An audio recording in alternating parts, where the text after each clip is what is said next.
guys have noticed, but sometimes when you're planning events during a pandemic, it might be one of the more difficult things to plan, and you got to be, just as we've all done the past 2 years, quick and nimble to reassess. And by the way, quick shout out to our events team, Elizabeth Stelson-Mueller and Jamie Kleiman, for putting all this together.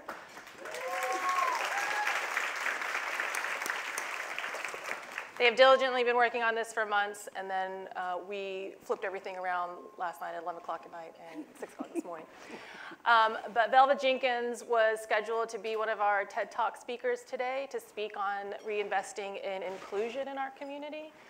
She could not join us. She had an exposure, so she wanted to be safe until she gets her tests back, so she declined coming today, and she wanted to send her regards to all of you.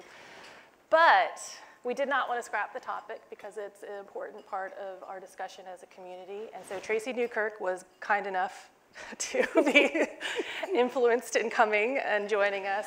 We did think it was mean at 11 o'clock at night to see if she could write a speech in one night, so hence we wanted to do an interview here. But it is a timely topic, and and this is something that Tracey has talked a lot about and worked a lot on in our community. In 2018, on this same stage, and for the Greater Wilmington Business Journal's Most Intriguing People TED Talks, she gave a speech about inclusion in the business community, and were we doing enough as a city to address that? So we're going to check in with her and see what it's been like those 4 years since, of what we have done right and haven't done right, and what's the progress still left to go.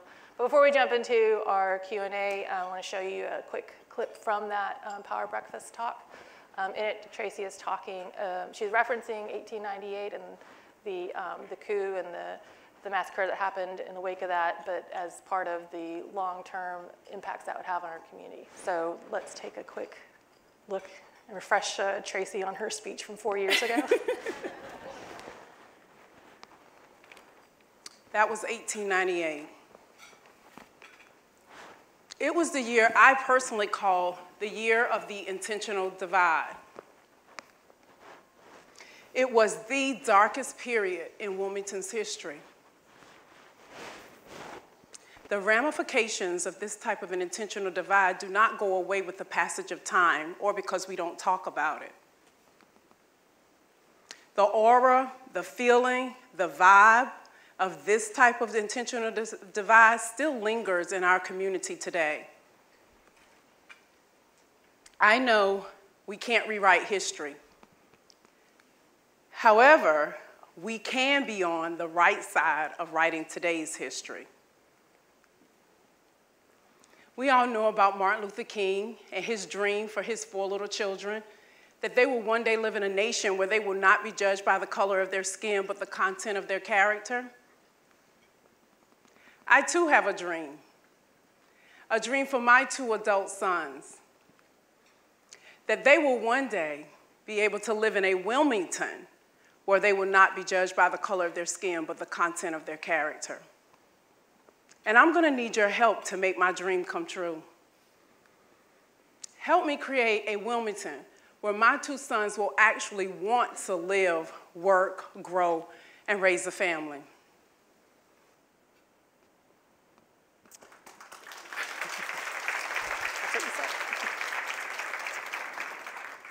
All right, Tracey, so it's been 4 years since you put out a call to action. What do you think has happened since then? You know, I came in and saw that earlier, and it is very heavy. And just watching that, again, it feels very, very heavy to watch. And one of the things that I can honestly say that I had to do immediately after that, and what I saw and I see needs to be done across the board, is I had to change my energy about how I felt about what happened and what was going on, because I think the energy that I was putting out. So let me back up a little bit. So I did that speech, and shortly thereafter, I met my now husband, Gerard. And so we set on a mission to build a viable alternative, because he heard the speech and he knew my dream. And he said, let's build the viable alternative. And when we started out, everything was to fix what was wrong. And so when that's the energy that you put out all day, that's what you get back, a whole lot of things that are wrong. and everything that happened in our space. We started walking downtown to look for a building, and I tell you, we looked at so many buildings, and every time something happened that gave us an 1898 experience where we could feel like, they didn't want us there because of this, or they didn't want us there because of that. And then one day we were coming home, we came home, and anybody who knew us then, our apartment was a complete war room. It was big Post-it notes everywhere, where we would just write in the vision of what we wanted to build for Genesis Block. And so when we walked in one day, and I said, you know, we focus so much on fixing things. Why don't we focus on when Wilmington was great, which was 1897, when we had complete community collaboration and creativity, and that became the tagline for Genesis Block. And when we started working in that space and out of that energy, so that's how we ended up in the building we're in now. That's how we ended up with the vision and the companies. And so what I have seen happen since then is that, one, we do have to build a viable alternative. We can't expect anyone else to do it. And we have to raise up and build what we want to see in our community and what's happened and how we want that to look. And I think we've done an outstanding job. Working with the companies that we've worked with, and we took the focus of entrepreneurship. And we believe that through entrepreneurship, we could create social reconciliation and gateways to economic prosperity. And we work with the small companies that didn't have big institutions. They're not going to get into accelerator programs, technology programs, and all those, but they still need the same type of technical skills and support that other businesses need. So that's the avenue we took. And so with that, I've seen so much collaboration in the community. And we built it based on inclusion, not black, not white, not any. It was all inclusive because it does take the whole community to support our small businesses and help them grow. And that's what we saw, that the community rallied around our businesses. I don't know if you've heard the one in particular, I always remember this story because they did a video clip on it, where Honeyhead, they started with us and their business went up 500% in a 3-month period of time. And so those are some of the things that I've seen, that when you put the viable alternative out there, that people will rally around it, but we've got to create our own viable alternatives. Mm-hmm. And so that's some of the things that you and Gerard specifically done after that in the most past couple of years. What have you observed then community-wide as a whole? Is there more discussion around it? Yeah, one of the things that I talked about that wasn't shown in that video is the 3 Ps. And I don't know if you remember, I'm not going to ask you the 3 Ps. I'm going to tell you the 3 Ps because your face is like, oh God, don't ask me, I don't remember. That was 4 years ago, pre-pandemic. These shoes still fit me back then.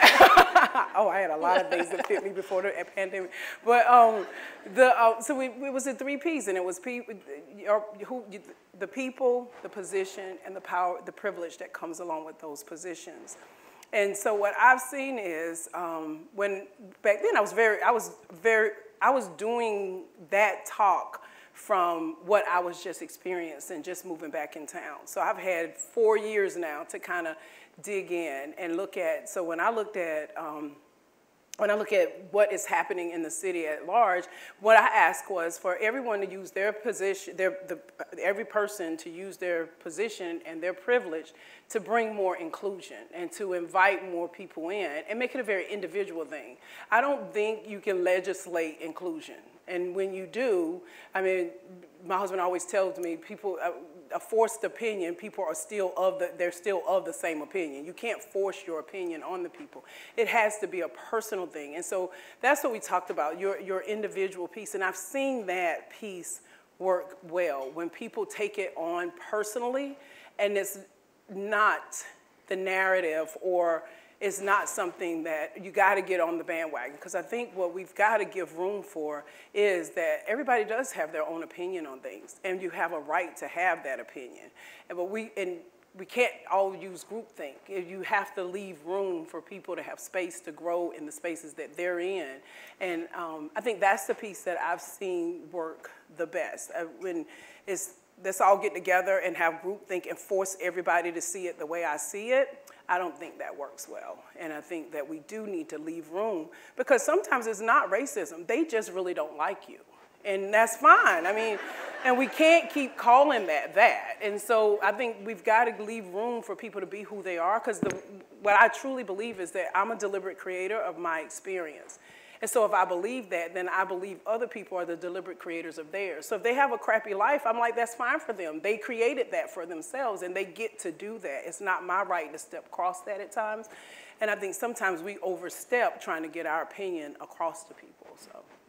And you mentioned when you moved back here, so just to explain your backstory to you, when you were talking in this time, you grew up in Leland, but you'd moved away to Charlotte, you worked in corporate for Verizon, you came back to your hometown of Wilmington, and you didn't really like kind of the vibe that you saw then. And the reason I'm bringing this up is we're in this wave where we have another wave of people who are coming into Wilmington, maybe from larger cities, but other parts of the country. We've seen, this wave of remote workers coming in. I'm just curious, do you ever cross paths with any of the new residents? Do they ever pick your brain in terms of asking what kind of community this is? Does it feel like an inclusive community? How different is it from where they're coming from? And when I walked away from the disparity narrative, that everything here was about a disparity or everything was very black and white, I started to see Wilmington different and enjoy it in a way that I couldn't because I was living out the narrative that was, something was always wrong. And so when I run into people, and I live in an apartment right up here off the river, and so I run into people all the time, and my first question is, why'd you move to Wilmington? And so many people that I meet, they have no connection with anyone from Wilmington, and they didn't know anybody. They just came here for vacation, or one person I met, I forgot where she's from, she just said, I looked on the map and I thought, oh, that must be a really cool place to stay, and it's got a beach and it's in North Carolina, I'm just gonna move there. And I thought that was the weirdest thing, because I've never known anybody to do anything like that. But people are coming, and then once they get here, they start to look for community. And I think that that's a very individual thing to people. And I've never known a town where the expectation is that everybody else builds your community for you, versus you getting out and finding common people that you have like interests with and things that you enjoy doing and building your own community. All the responsibility of what the community is going to be is placed on other people. And so I try to tell people that when they come is find your thing that you like and enjoy the people that you're doing that with, because it's not the kind of community where you're going to go over here and all of the black people hang out here, or all of the people, it's not that type of community. You're really going to be responsible for building that for yourself. I was on a panel with, I won't say what position, but it was a big position in town. And one of the people thought that we didn't have to talk about diversity. They were like, oh, we're diverse, but we're fine. We meet the demographic of the community. And I said, if you bring someone here and you don't tell them about some of the areas where there's not as much culture and diversity and things of that nature, after they spend their 90 days of getting to know their job, and then they look up and they want to engage the community, and they think it's something that it's not, that's just going to be a turnover risk. I think you need to be very honest about, we still have some challenges around culture and creating that for a more open and inclusive community, but I think that we as each individual can start to build that for themselves, and if you set that expectation up front, I think you're better off than giving them a false message, and then they come and they're like, wait a minute, this isn't quite what I thought it was. Doesn't line up. Yeah. You referenced 1897 a couple minutes ago, and that's a year I think that has been repeated more and more in recent years locally. So, and it's a reference to, like you mentioned, in a time when the African-American business community and small business ownership, and that was really thriving at that point.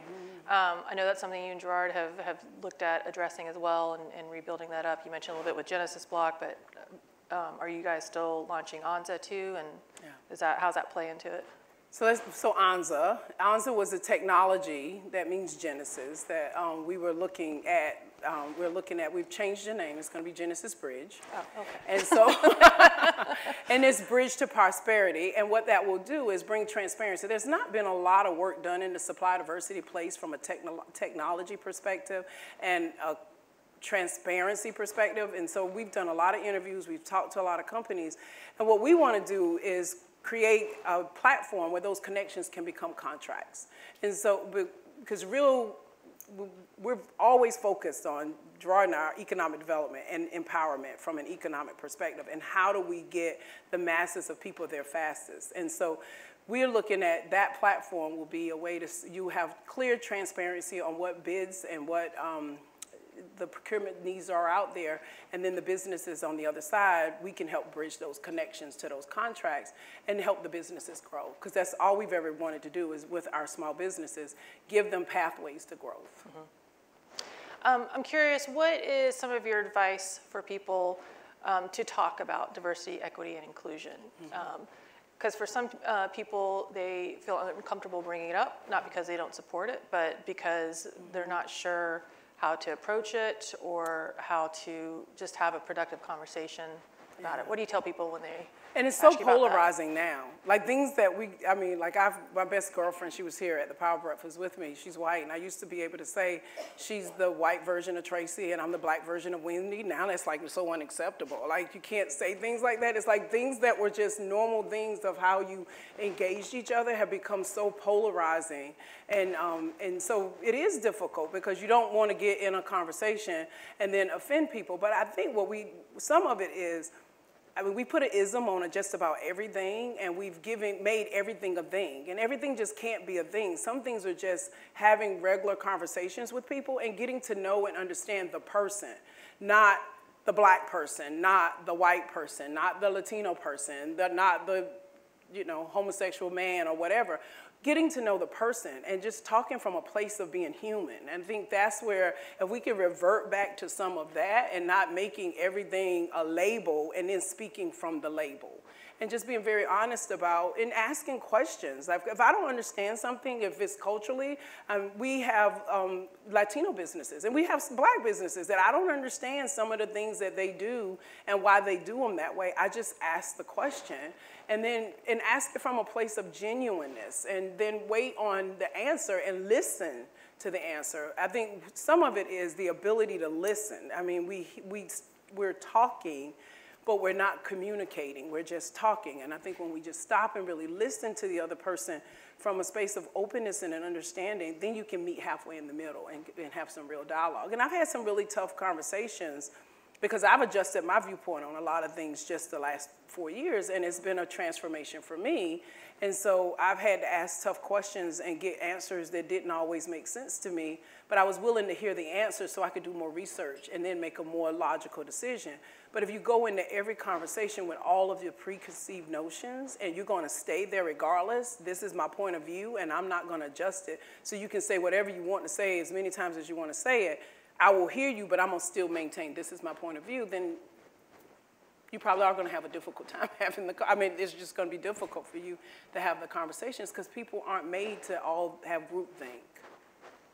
All right, well, everyone, let's give Tracey a round of applause for sharing her insight with us, especially on such a quick turnaround. I appreciate you serving as an example of how to be agile and be resilient. And yes, resilience, Coach Tracey Newkirk, everyone. Thank you.